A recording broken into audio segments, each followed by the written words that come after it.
I literally like a few minutes ago just watching QI. I was like, oh crap, I gotta. I've got an appointment with Andy. Is that what this is? An appointment? Yes. Yeah. So, tell me, how do you feel, Scott? I've got this rash. Yeah. Hi everyone, welcome back to Backstory. This is a show where I invite other comic-based YouTubers to join me in a chat to find out what brought them towards comics. And as always, I'm aiming to break and shed light on the stereotype of the comic book readers and comic books as well. And today we are delving deep. We're scratching the surface of the mind of a relatively new YouTuber, but he's great nonetheless. It is Andy from Perpetual Comics. Hey. How are you doing? I am absolutely fantastic. Thank you so much, Scott, for inviting me on. I feel honoured, absolutely honoured. Mate, I think out of everyone, you have sung the most praises for this show. And you still haven't sent me any money yet. Oh, wait, how much was it? Send it over now. Okay, come on. But yeah, I appreciate it. And, I had to get you on. I've watched some of your videos. You were, on the Panels and Pints, and we had a chat on there quite recently. And you're just so calm. I think calm, down to earth, and just chill. Thank you. But, wait till you get to know me better in about an hour's time. You won't be saying that. Let's have a retrospective at the end of this. Yeah, all right. We'll have a summary. Tell me what you think of me. Originally, I said you were calm, but now, actually, you're relatively new. Like we were just speaking before we started that you've done, what was it, 9 videos? 8 or 9? 8 or 9 videos. Very, very new. Almost at 50 subscribers. I think that's what everybody tends to say. It's like get to the 50 milestone and the rest is history. But yeah, very new, enjoying it so far, and don't have a plan, just kind of winging it. I'm doing everything that I would normally do in real life, but just recording it.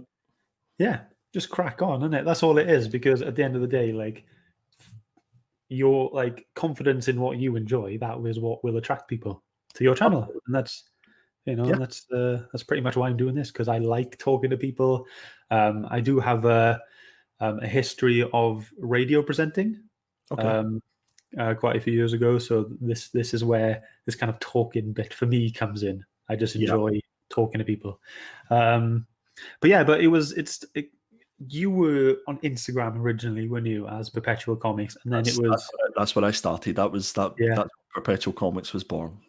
And then it was Comic Odino and me and maybe a couple others kind of egged you on, pushed you into this. Bullied would be maybe the word. No, I'm not joking. I started because I seen what the community was and what the potential and the possibilities were. James from Comic Deal, who we both know, shout out to James. We've been friends for years, and we used to work together along with Sean from n00b Comics. Now Sean doesn't have a YouTube channel yet, but he will hopefully by the end.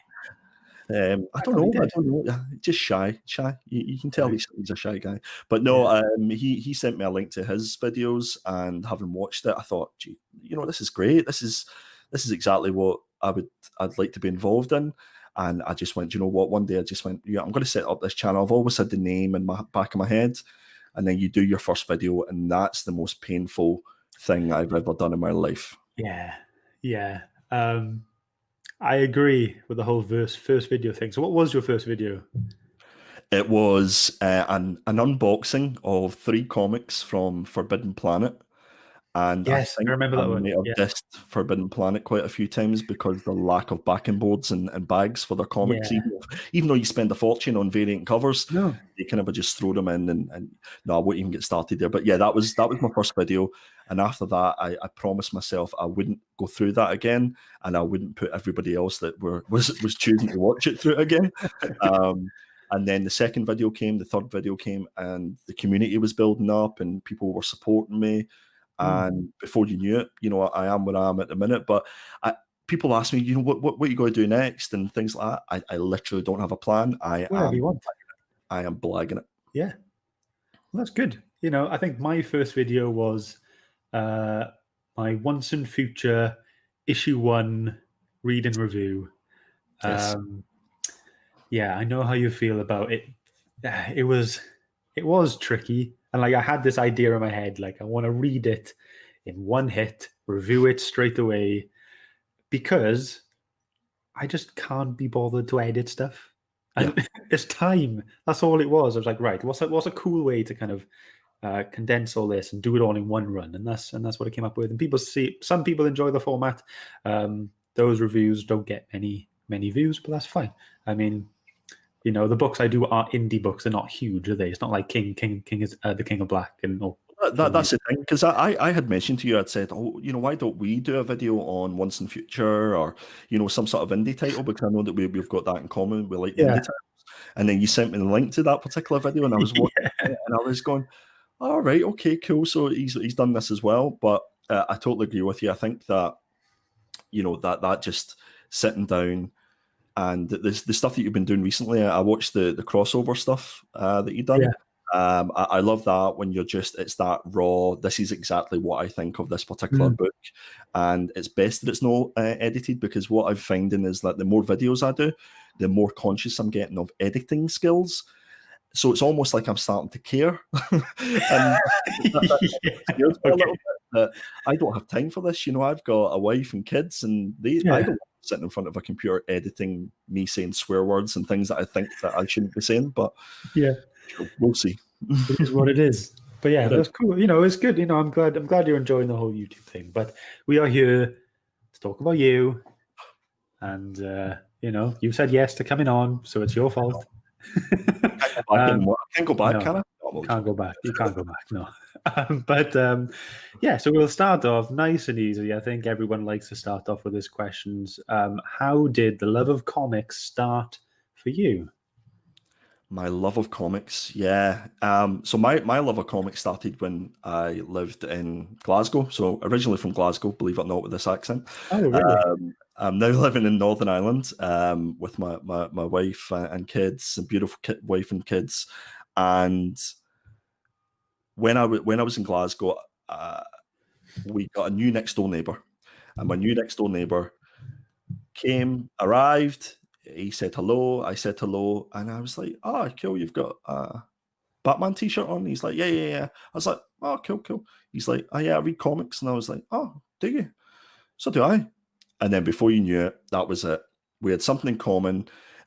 We shout out to Ross. I'll be linking Ross to this when it goes up. And we just started. That's how our friendship started. And then I moved to Northern Ireland about 15 years ago, and my collecting kind of stopped. It ceased at that point.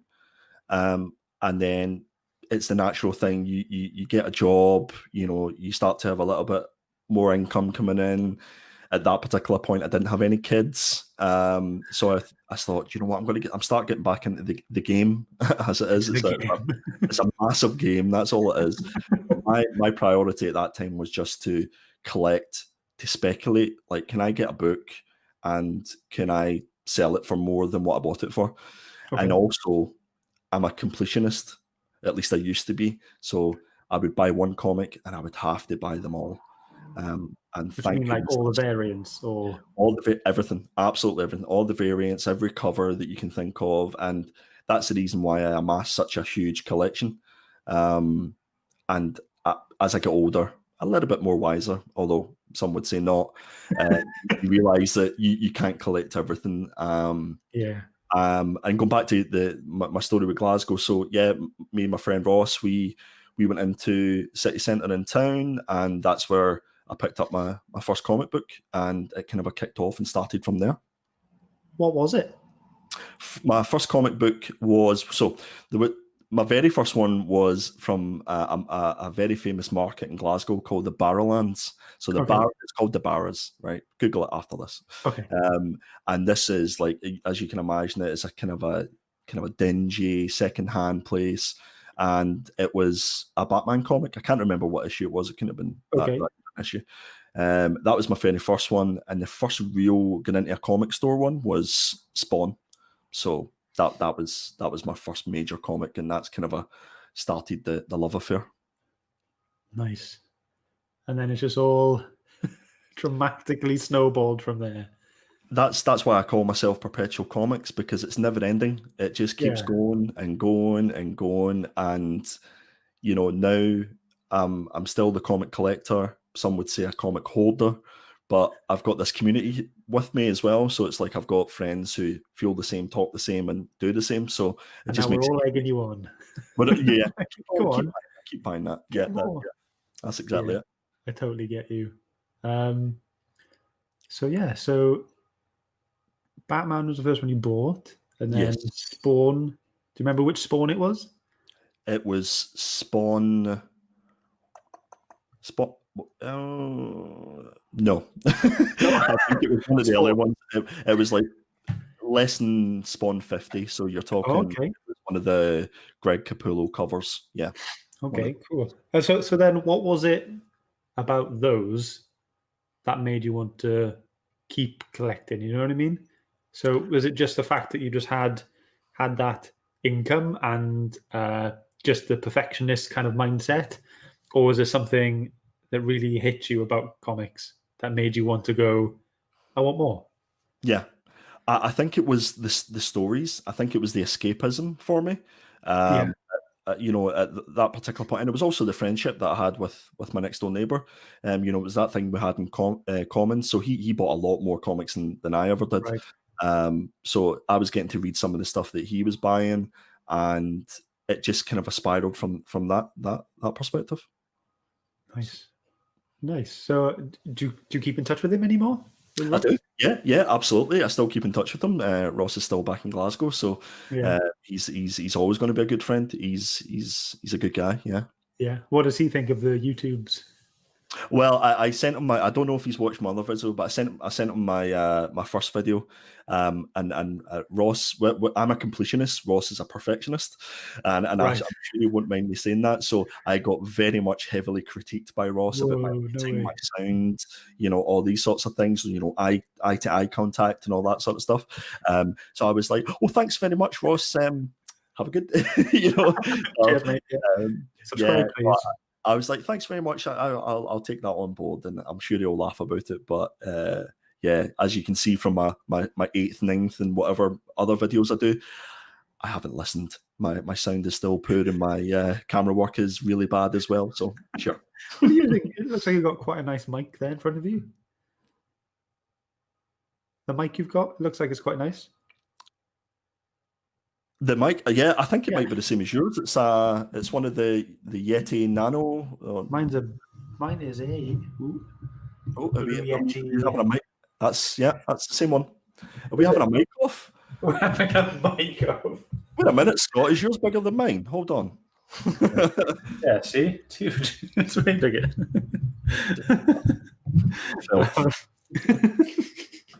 Sorry, mate. Okay, so. So you got you were getting into your comics. They were coming thick and fast, perpetually arriving in the short boxes and long boxes. Yeah, I like that. You did, Scott. Thank you, mate. It's not my first rodeo, but I was just wondering, out of from the comics, what attracts you more? Okay, is it the story, or is it the art, or a mix of both? I would say it's probably changed since I started collecting. So as I mentioned before, like when I first started collecting, it was let's flip these books. So I wasn't really interested in the stories. So you were all about that profit. I was, yeah. I'm a typical Scotsman. I can't lie. I can see the comments now. Typical tight Scotsman with money. Classic. Spending it on beer afterwards. Exactly, yeah. I'm actually wearing a kilt. No, I'm only joking. Got your bagpipe somewhere as well. Bagpipe channels. That was a stereotype, yeah. Did I not actually say to you, Scott, like for all your American viewers, you should probably put like the sort of subtitles for me, just in case. Subtitles. Yeah, probably, yeah. Okay. I'm surprised they can understand the Welsh accent, so I think they'll be okay. Wow. First rodeo, you say, Scott? First rodeo? Oh, that was too easy. What was the question? What attracts you more, story or illustration? I would say now it is definitely illustration. Uh, Covers, that's the first thing you see. That's what draws you into a comic. I'm finding that I've got a lot more time at the minute to read comics, so I do like to sit down and get stuck into a good story. And a lot of the comics I've been reading at the minute have been non-DC, non-Marvel. So I'm actually going down your route of those indie titles, Boom Studios, Yeah. Seven Secrets. We both love that comic. Jesus. You Yeah. can't, I can't wait to. I think the next issue is out this week, so Yeah, tomorrow. I Oh, honestly sorry, can't. Wednesday. Yeah. Wednesday, yeah. So Yeah. I cannot wait to get stuck into that. I know. Unfortunately, And I can't pick it up until Friday. I'm oh, gutted. I have to wait. that's the lockdown, isn't it? Is that why No, you're? the lockdown is over now, Oh, but okay. I just can't get to the shop until Friday. So what you're saying is keep that shut, Andy. Just Spoiler free, please. Yeah. don't say anything. Okay, that's fine. That's fine. Until I text you, I'll be like, I've read it now. Let's go. Yeah. Let's do a video. Okay. But no, I'd say I'm getting to appreciate the story more, and that time of collecting just the flip books is completely gone, because what I quickly learned is that during the 90s there was like 1 million copies sold of different covers, and that's the reason why I've got storage locker full of comics that will never get moved in their life. So it's all about buying what I enjoy and what I love. Yeah. And then, if it so happens to be that you manage to collect a book from something you're actually going for and that's worth a load, then great, I guess. Well, I'd love to get to the stage where if I do buy maybe 2 copies of a book because I think it's going to, go on eBay for more, then that'll pay for my comic collection or addiction, as my wife tells me. Right. So if I don't need to use money that from my salary, then if I can make the money to pay for my books, then that's the ideal scenario. I suppose that's the ideal scenario for anybody. Do you know what I mean? Yeah, of course. What can you imagine? Can you imagine finding that one book that will pay for the entire thing? I'm still searching. Just out of curiosity, how big is your collection at the moment? What number were you looking at? Depends if my wife's going to be watching this video, to be perfectly honest with you. I would say it's more than 5,000 and it's less than 10,000. Right. Okay. That sounds worse when I say it out loud, though. Well, no, because Shane from Dawn of Comics has around 8,000. That's his collection. And he's got 7,999 Wonder Woman comics. Yeah, he loves his Wonder Woman. And that one copy of Pulp that he was forced to buy. Just we love you. We love him. He's a brilliant guy. But yeah, so yeah, I think out of everyone I've spoken to, I'm always like, yep, I haven't even hit like 100 issues. Like, I think I'm around 50 now. I think that is absolute music to my ears, though, Scott, because I would love to be back at that particular stage where all I've got is this just short box, not even a short box with the comics that's organized. I know what's there, and it's absolute quality rather than quantity, because that's anybody that's starting collecting comics. I would say it's got to be quality over quantity, because you can just go crazy. And that, if you are a completionist, then you're not going to get all the Superman or Batman comics that's in the world. You're not going to have enough time to read them. So just buy what you enjoy, and don't let anybody tell you that, or you shouldn't be reading that and you should be reading something else. So do what I want. I read what I want. Do what I want. That's my advice. That's my Jerry Springer moment for you. Thanks, mate. Cheers. Really appreciate that. So you like illustration now, but so you originally went for story? Is that what drew you in more? So I had a lot more time in my hands, I guess, to read the story. So I appreciated it more. And now recently it's been covers, it's been illustrators.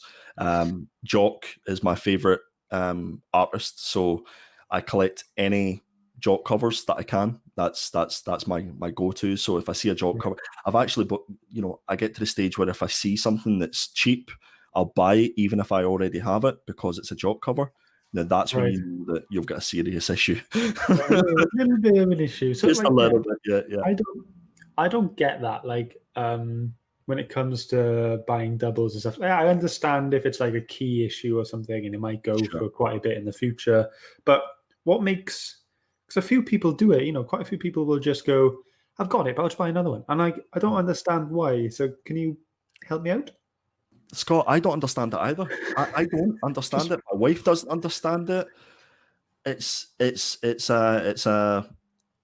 an addiction. That's what it is. If I see something that's a Jock cover or he's done inks or pencils or something like that in it, I will seek it out and I will buy it.